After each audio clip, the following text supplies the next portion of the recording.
बिस्मिल्लाहिर्रहमानिर्रहीम। आज का हमारा लेक्चर है कैटाबोलिज्म ऑफ अमाइनो एसिड्स के बारे में। कैटाबोलिज्म का मतलब है ब्रेकडाउन। तो हमने ये देखना है कि अमाइनो एसिड्स की ब्रेकडाउन कैसे होती है। तो पहले नंबर पे आपको पता होना चाहिए कि अमाइनो एसिड का स्ट्रक्चर क्या है। तो अमाइनो एसिड में सेंटर में एक कार्बन होता है जिसे हम अल्फा कार्बन कहते हैं। फिर इस कार्बन के साथ 4 डायरेक्शंस में, क्योंकि कार्बन की वैलेंसी 4 है, 4 अदर कंपाउंड्स अटैच होते हैं, जिनमें से एक तरफ अमाइनो ग्रुप है, एक तरफ हाइड्रोजन है, एक तरफ कार्बोक्सिल ग्रुप यानी कि COOH है, और एक तरफ R यानी कि फंक्शनल ग्रुप है। ये R डिफरेंट अमाइनो एसिड्स में डिफरेंट होता है, जबकि बाकी ये alpha carbon, amino group, hydrogen और हाइड्रोक्सिल हर अमाइनो एसिड में पाया जाता है। R डिफरेंट होने की वजह से डिफरेंट अमाइनो एसिड्स बनते हैं। अब ये है अमाइनो एसिड का बेसिक स्ट्रक्चर। और जब अमाइनो एसिड्स आपस में मिलते हैं, एक अमाइनो एसिड, फिर दूसरा अमाइनो एसिड, फिर तीसरा अमाइनो एसिड्स, तो अमाइनो एसिड्स की एक चेन बन जाती है। इस चेन ऑफ अमाइनो एसिड को पॉलीपेप्टाइड कहते हैं। और यही पॉलीपेप्टाइड फिर एक पॉलीपेप्टाइड या मैनी पॉलीपेप्टाइड्स जब आपस में मिलती हैं तो एक प्रोटीन बनती है। अब हमने देखना ये है कि अमाइनो एसिड की कैटाबोलिज्म किस तरह से होती है। तो स्टूडेंट्स, अमाइनो एसिड्स का अमाइनो ग्रुप सेपरेट हो जाता है। अमाइनो ग्रुप जब सेपरेट हो जाता है तो उसके बाद सेपरेट होने के बाद 2 अमाइनो ग्रुप और एक कार्बन डाइऑक्साइड, ये जब आपस में मिलते हैं तो ये यूरिया बना देते हैं। यूरिया मैमल्स में यूरिन के जरिए से बाहर निकल जाता है। और अब ये यूरिया अमाइनो ग्रुप से तो यूरिया बन गया, ठीक है। अब जो बाकी का पार्ट रह गया है, इससे अदर डेरिवेटिव्स बन जाते हैं। मुख्तलिफ कंपाउंड्स जो हैं उनको हम अदर डेरिवेटिव्स के नाम से कलेक्टिवली कह सकते हैं, वो बन जाते हैं। अब हमारे पास अब ये जो अमाइनो एसिड्स हैं ये होते किस लिए हैं। तो इसमें अमाइनो एसिड्स जो हमारी फूड में होते हैं उससे हमारी बॉडी के अमाइनो एसिड्स यानी कि different type of amino acids बन सकते हैं। उसके अलावा कुछ अमाइनो एसिड्स ऐसे भी हैं जो कि एनर्जी प्रोवाइड करते हैं। अब एनर्जी किस सूरत में प्रोवाइड करते हैं? एक्चुअली तो अमाइनो एसिड्स एनर्जी प्रोवाइड नहीं करते।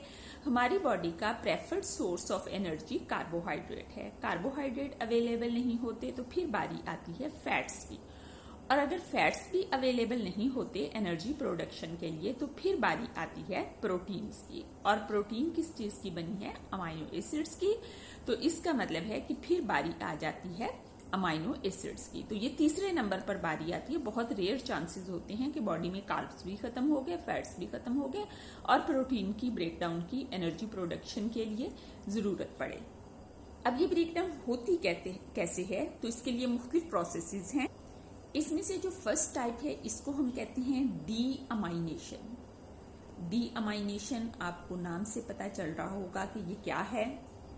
ये डी का मतलब है रिमूवल, यानी कि अमाइनो ग्रुप का रिमूवल। जो सेकंड टाइप है that is called transamination, trans for transferring.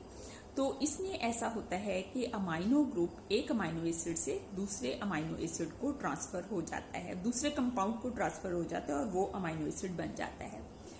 Third is decarboxylation. Decarboxylation के बाद आता है यूरिया फॉर्मेशन। तो इस तरीके से अमाइनो एसिड ब्रेकडाउन होता है और इससे यूरिया फॉर्मेशन होती है। तो फर्स्ट में हम पढ़ते हैं डीअमाइनेशन। डीअमाइनेशन में जैसे कि आपको बताया है कि अमाइनो ग्रुप रिमूव हो जाता है। तो अब हम इसमें अमाइनो ग्रुप और ये हाइड्रोजन ये आपस में मिलकर अमोनिया बनाएंगे और ये यहाँ पर सेपरेट हो जाएंगे और बाकी का जो अमाइनो एसिड है ये सेपरेट हो जाएगा।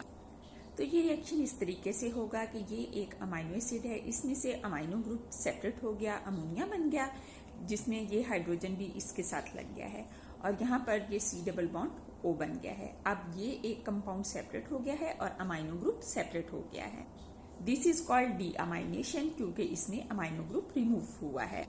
अमाइनो ग्रुप सेपरेट होने के बाद ये जो कंपाउंड बचा है इसको हम अल्फा कीटो एसिड कहते हैं। इसको आपने अच्छे से याद रखना है कि अमाइनो ग्रुप के अलावा जो अमाइनो एसिड का पार्ट होता है that is called alpha keto acid. इस लफ्ज का इस्तेमाल बार बार आएगा।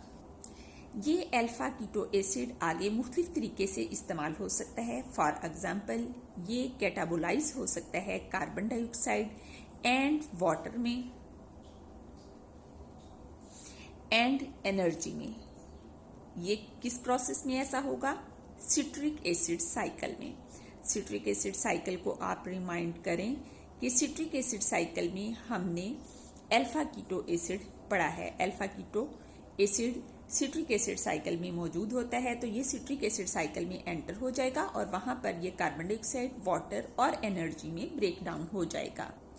इसका दूसरा इस्तेमाल ये है कि ये कीटो एसिड कार्बोहाइड्रेट या फैट बनाने में इस्तेमाल हो सकता है। और इसका थर्ड यूज ये है कि एक नया अमाइनो ग्रुप इसके साथ ऐड हो सकता है और ये एक नए अमाइनो एसिड में कन्वर्ट हो सकता है। बॉडी के अमाइनो एसिड में किसी और अमाइनो एसिड में कन्वर्ट हो सकता है by the process of transamination, यानी कि अमाइनो ग्रुप वापस इसमें आ जाएगा और वो ट्रांस अमाइनेशन का प्रोसेस कहलाएगा। उस ट्रांस अमाइनेशन के प्रोसेस से ये अल्फा कीटो एसिड दोबारा से अमाइनो एसिड में कन्वर्ट हो सकता है। तो अब यहाँ पर आप देखें कि इस सारे प्रोसेस में क्या हुआ है कि अमाइनो ग्रुप रिमूव होके अमोनिया बना और बाकी का पार्ट बन गया alpha keto acid. Alpha keto acid अब 3 तरीके से यूज हो सकता है। या तो ये सिट्रिक एसिड साइकिल में एंटर होके कार्बन डाइऑक्साइड, वाटर और एनर्जी में कन्वर्ट हो जाएगा, या ये कार्बोहाइड्रेट और फैट में कन्वर्ट हो जाएगा, और या फिर ट्रांसअमाइनेशन के प्रोसेस से इसे एक अमाइनो ग्रुप मिलेगा और ये एक नए अमाइनो एसिड में कन्वर्ट हो जाएगा। अब हम ये जो डी अमाइनेशन है इसकी टाइप्स पढ़ेंगे। अब ये नया स्टेप नहीं है, ठीक है। ये हमारा जो फर्स्ट था ना डी अमाइनेशन, हमने पढ़ा कि 4 चीजें हैं, डी अमाइनेशन, ट्रांसअमाइनेशन, डीकार्बोक्सिलेशन और यूरिया फॉर्मेशन। अभी हम डी अमाइनेशन को पढ़ रहे हैं। डी अमाइनेशन में पहले हमने डी अमाइनेशन का इंट्रोडक्शन पढ़ा, अब हम उसकी टाइप्स पढ़ेंगे। तो इसकी 2 टाइप्स होती हैं, oxidative D amination and non oxidative D amination. अब हम पढ़ेंगे ऑक्सीडेटिव डी अमाइनेशन, यानी कि जो फर्स्ट टाइप है वो क्या होती। ऑक्सीडेटिव डी अमाइनेशन में एक्चुअली अमाइनो ग्रुप इकट्ठा रिमूव नहीं होता, बल्कि इसमें पहले डिहाइड्रोजिनेशन होती है। डिहाइड्रोजिनेशन क्या है? हाइड्रोजन की रिमूवल, ठीक है। तो ये फर्स्ट स्टेप डिहाइड्रोजिनेशन है। यहाँ पर आप देखें कि NH2 की बजाय ये NH हो गया, यानी कि इसमें से एक हाइड्रोजन रिमूव हो गया है। और ये किस एंजाइम की प्रेजेंस में हुआ है? ये एल अमाइनो ऑक्सीडेज की प्रेजेंस में हुआ है। ये एक फ्लेविन एंजाइम है और इसको हम अमाइनो एसिड ऑक्सीडेज एंजाइम भी कहते हैं, क्योंकि हाइड्रोजन की रिमूवल ऑक्सीडेशन होती है। तो इसने ऑक्सीडेशन की है अमाइनो एसिड की, तो इसको अमाइनो एसिड ऑक्सीडेज एंजाइम भी कहते हैं, एल अमाइनो ऑक्सीडेज को। और इस ऑक्सीडेशन के प्रोसेस की वजह से ही हम इसको ऑक्सीडेटिव डी अमाइनेशन कह रहे हैं कि यहाँ पर एग्जैक्टली डायरेक्टली पूरे का पूरा अमाइनो एसिड इकट्ठा रिमूव नहीं होता, बल्कि पहले यहाँ पर हाइड्रोजन रिमूव होता है, यानी कि ऑक्सीडेशन होती है। इस वजह से ये ऑक्सीडेटिव डी अमाइनेशन है। अब नेक्स्ट स्टेप में ऐसा होता है कि इस प्रोसेस में एक वाटर एंटर होता है और वाटर के एंटर होने के साथ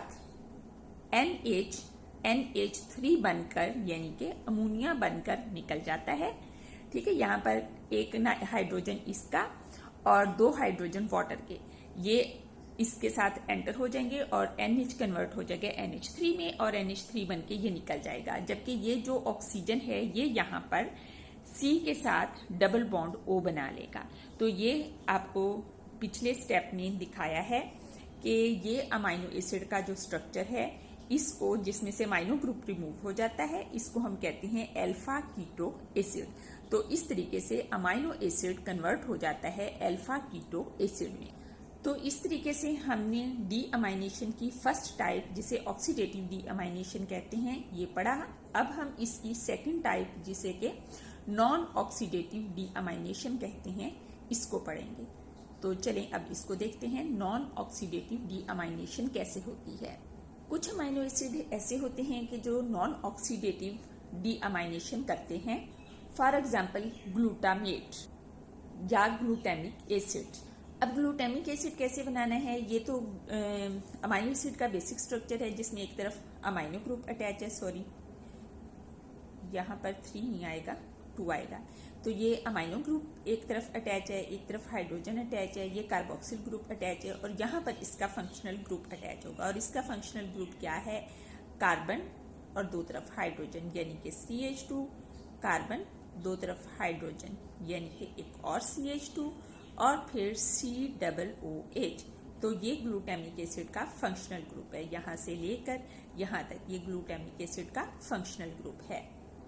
यहाँ पर एक एंजाइम जिसका नाम ग्लूटामिक डिहाइड्रोजिनेज है, वो डायरेक्टली इसकी डिहाइड्रोजिनेशन कर देगा, यानी कि इसमें से अमोनिया को सेपरेट कर देगा।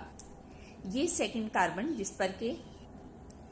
जिस पर अमाइनो ग्रुप अटैच था और एक तरफ हाइड्रोजन अटैच था, यहाँ से ये रिमूव करेगा अमाइनो को एज अ अमोनिया और यहाँ पर C डबल बॉन्ड O बन जाएगा, जैसे कि पिछले रिएक्शन में भी बना था, जिसकी वजह से ये अल्फा कीटो एसिड में कन्वर्ट होते हैं।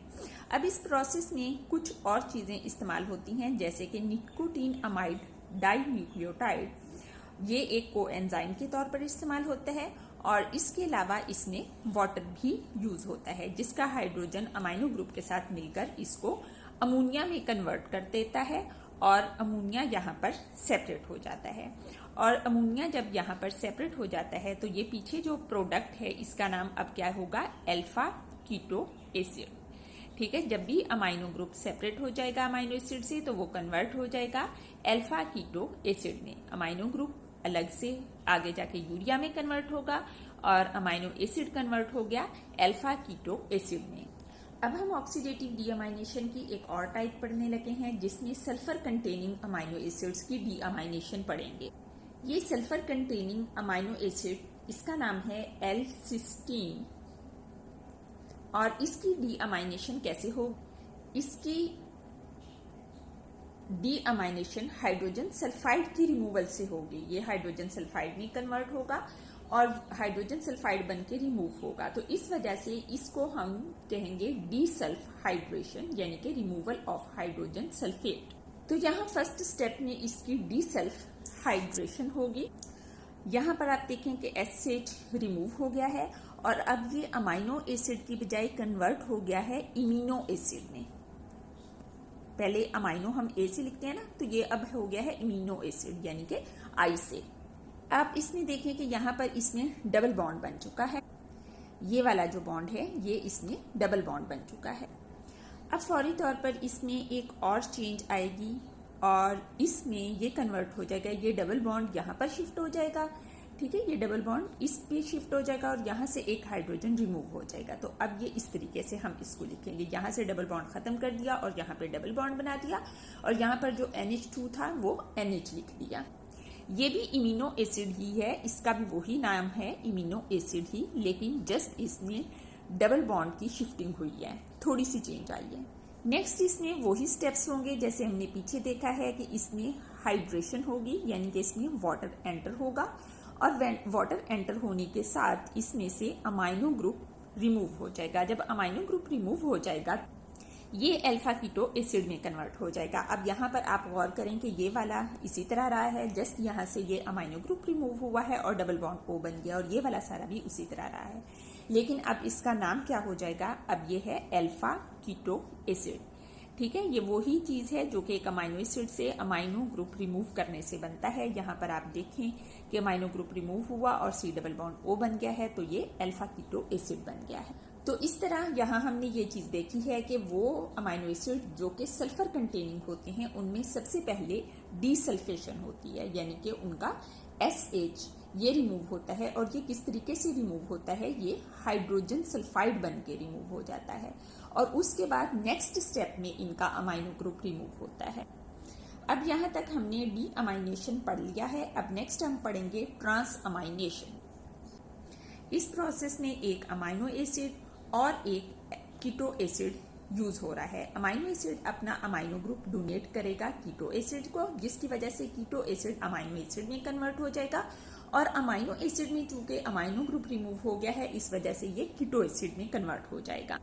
यहाँ पर वो अमाइनो एसिड जो कि अमाइनो ग्रुप दे रहा है, इसको हम डोनर अमाइनो एसिड भी कहेंगे। तो यहाँ पर आप देखें स्टूडेंट्स कि ये अमाइनो एसिड जो कि कलर अब चेंज कर रही हूँ, ये वाला अमाइनो एसिड कन्वर्ट हो गया है इस तरह से कीटो एसिड में, जबकि ये जो पहले कीटो एसिड था ये अब बन गया है अमाइनो एसिड, और इस अमाइनो एसिड को हम कहेंगे कि ये न्यू अमाइनो एसिड है जो कि ट्रांस अमाइनेशन के प्रोसेस से बना है। इसकी प्रैक्टिकल एग्जांपल हम देखें तो ये ग्लूटामिक एसिड है। ग्लूटामिक एसिड जब पाइरुविक एसिड के साथ मिलता है, ये पाइरुविक एसिड है, ग्लूटामिक एसिड जब पाइरुविक एसिड के साथ मिलता है तो पाइरुविक एसिड यहाँ पर अल्फा कीटो एसिड है, क्योंकि इसमें सी डबल बॉन्ड ओ आपको नजर आ रहा है, जबकि ग्लूटामिक एसिड एक अमाइनो एसिड है। तो यहाँ पर ट्रांस अमाइनेशन हमें नजर आती है। जो अमाइनो ग्रुप ग्लूटामिक एसिड के साथ है, ये यहाँ से शिफ्ट हो जाएगा, और ग्लूटामिक एसिड यहाँ पर आप देखें तो ये कन्वर्ट हो रहा है एक कीटो एसिड में। ये जो ग्लूटामिक एसिड था ये कन्वर्ट हो गया है अल्फा कीटो ग्लूटारेट में, अल्फा कीटो ग्लूटारेट या अल्फा कीटो ग्लूटारिक एसिड में, और पाइरुविक एसिड अब कन्वर्ट हो गया है एलानीन एसिड में, जो कि एक अमाइनो एसिड है। तो यहाँ पर इस अमाइनो एसिड ने इस कीटो एसिड को अमाइनो एसिड में कन्वर्ट कर दिया और खुद कीटो एसिड में कन्वर्ट हो गया है, और ये प्रोसेस हुआ है ट्रांस अमाइनेशन के प्रोसेस से। आप स्टूडेंट्स चाहें तो इस एग्जाम्पल को शामिल कर लें, ना चाहें तो आप सिर्फ इसकी डेफिनेशन के साथ जो ये प्रोसीजर दिखाया हुआ है, जो कि काफ़ी इजी है करना, सिर्फ इसको भी कर सकते हैं। आप इसमें देख रहे हैं कि इस तरीके से न्यू अमाइनो एसिड्स बन सकते हैं हमारी बॉडी में, यानी वो अमाइनो एसिड्स जिनको हम नॉन एसेंशियल अमाइनो एसिड्स कहते हैं, जो हमारी बॉडी के अंदर बनते हैं, हमें फूड से नहीं मिलते, वो नॉन एसेंशियल अमाइनो एसिड्स इसी ट्रांस अमाइनेशन के प्रोसेस से बनते हैं। तो स्टूडेंट्स यहाँ पे हमारा आज का लेक्चर एंड हो जाता है। इसको आपने बहुत अच्छे से देखना है ताकि नेक्स्ट स्टेप जो एलानीन ग्लूटामीन के रोल का है वो आपको समझ आ सके।